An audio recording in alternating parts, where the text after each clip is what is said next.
Let's focus our minds and hearts today, reflections and any resolution you might make for action, just on the second reading. It's 1 Corinthians chapter 2, verses 6 through 10. And I want to focus on the rhetorical devices that St. Paul is using in this. So he's throwing in quite a bit of irony and a little bit of sarcasm. I'll say as an aside, and you'll hear this from me as long as I'm here, I'm sure, off and on. I typically preach, when I preach about relationships, I typically preach against sarcasm because it can be very hurtful and harmful. That sort of negative humor and little jabs and button pushing, particularly the better you know a person. So it, typically, unless it's sort of innocent, non-personal, non-relational sarcasm, it's something that it's better to avoid.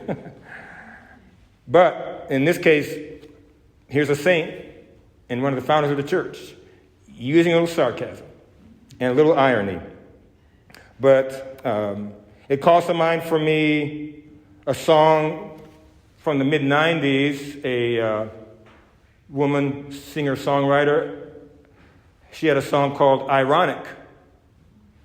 And it had all these things that were ironic in the song. But the refrain, part of the refrain was, it's like rain on your wedding day. And so not a lot of people, but as I was looking it up for various reasons many years later, many reviewers lambasted the song because rain on your wedding day, they said, in and of itself, that's not ironic, right? That's just sad, maybe, but there's nothing ironic about rain on your wedding day. One might think, for instance, if a engaged couple, if they had done meteorological research and looked over the past 15 or 20 years and picked the weekend that had the least rain in the past 15 or 20 years where they lived, and they chose that weekend for their wedding because of that, and then it rained, now that would be ironic, right? But just the thing itself, people were saying, that was just a mistake by the songwriter. But lo and behold, someone at 9 o'clock Mass,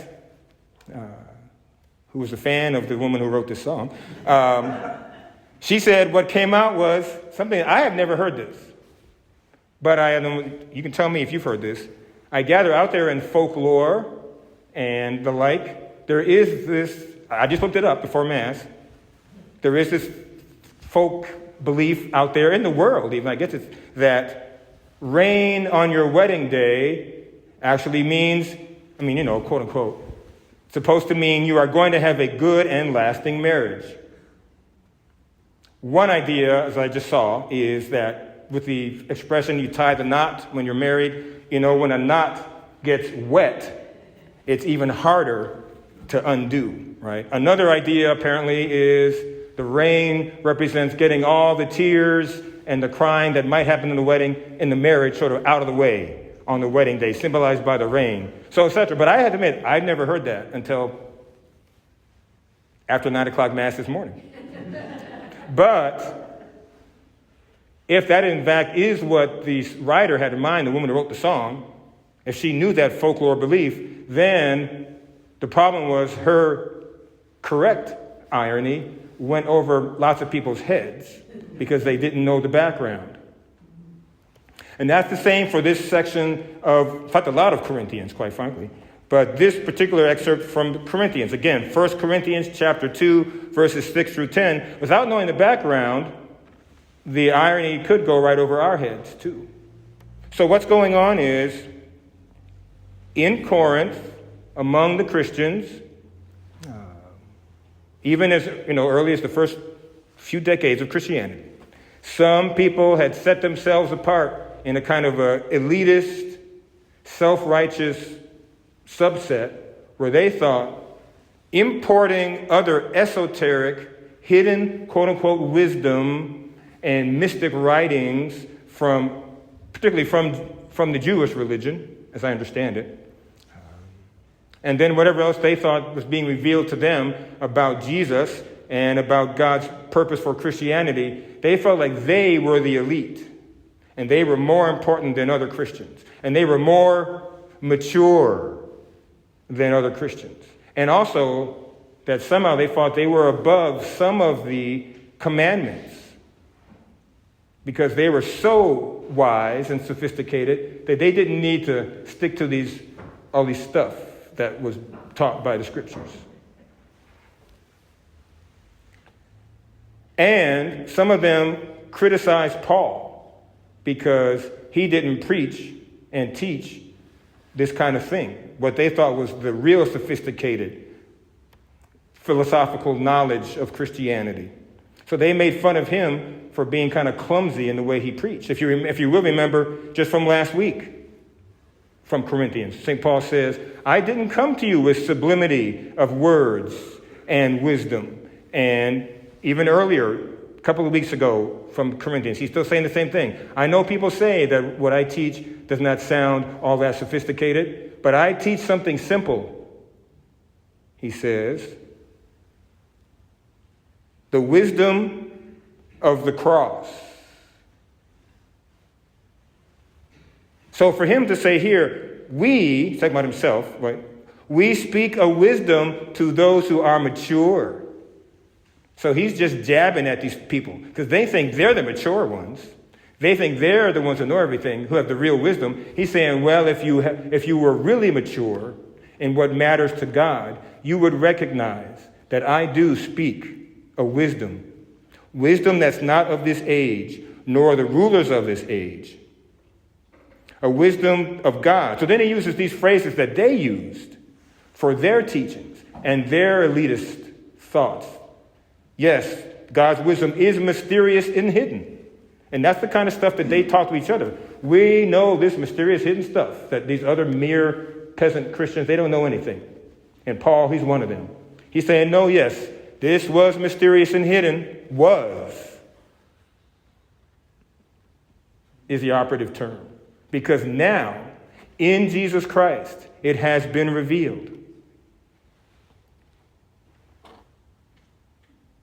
As he says later in this segment, God has revealed this to us through the Spirit, through the Holy Spirit. So then, again, he's getting at these folks, just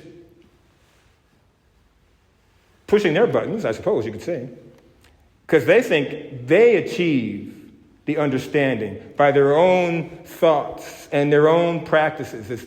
They, by the human effort, have come to know these esoteric teachings that everybody else doesn't know. Paul says, no. The Holy Spirit reveals this to us. Jesus Christ reveals this to us by his self-sacrificial love on the cross. That is the wisdom of God.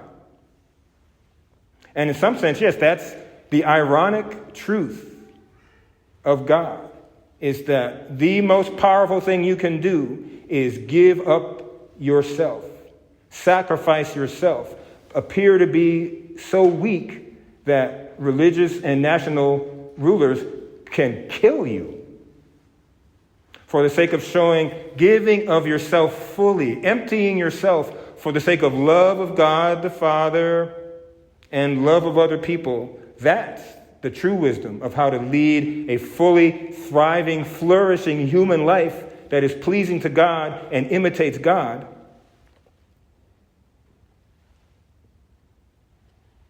And so in this one little segment of Paul quoting some other's writing, he says, but as it is written, and for what it's worth, in a side note, almost everything I read about this says there's no remaining parchment or scroll or anything where they can find this saying that Paul cites. So either the thing got lost or destroyed, or he might have been weaving together different Jewish writings and paraphrasing them. But here's the key that one person said that I read. So I want to make it clear, credit where credit is due. I'm pretty much just passing on to you what I've read in preparation for preaching. This is not my own insight. This is not my own research and scholarship.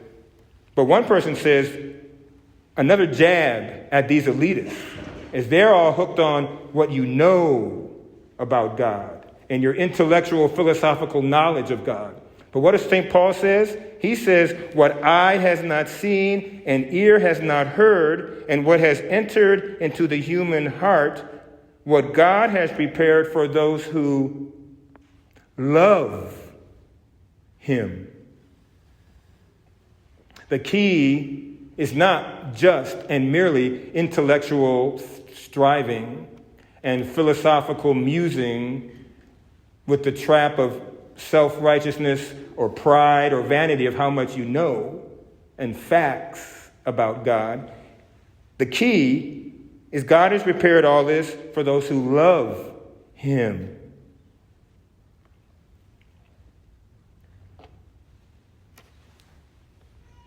Spirit of love, as we sang in our opening hymn. Spirit of faith. Spirit of hope. One of the classic and foundational teachings, certainly of Catholicism, and I would think other branches of the Christian family share this, is that, an old but still wonderfully wonderful term, the theological virtues, faith, hope, and love. They're called theological because they are gifts from God for us. They're not just human emotions. So it's God who gives us the capacity to love him. God who gives us the capacity to have greater faith in him and to thrive in hope. So what I want to offer to each of us is asking God to help us love him so that we can enter into the wisdom of God, which is the wisdom of self-sacrificial love. So if you want to try to remember this or quickly write it down, or go back and listen to the audio of the homily later. This prayer I propose to all of you as a daily prayer, and perhaps 100 times a day. A very simple prayer. God, help me love you and help me love you more. And just pray that over and over and over again. That we can be those people, not elitist, not vain and self-righteous in what we know about God, but people who are mature in what matters to God. And what matters to God is love of God, and flowing from that, self-sacrificial love of others.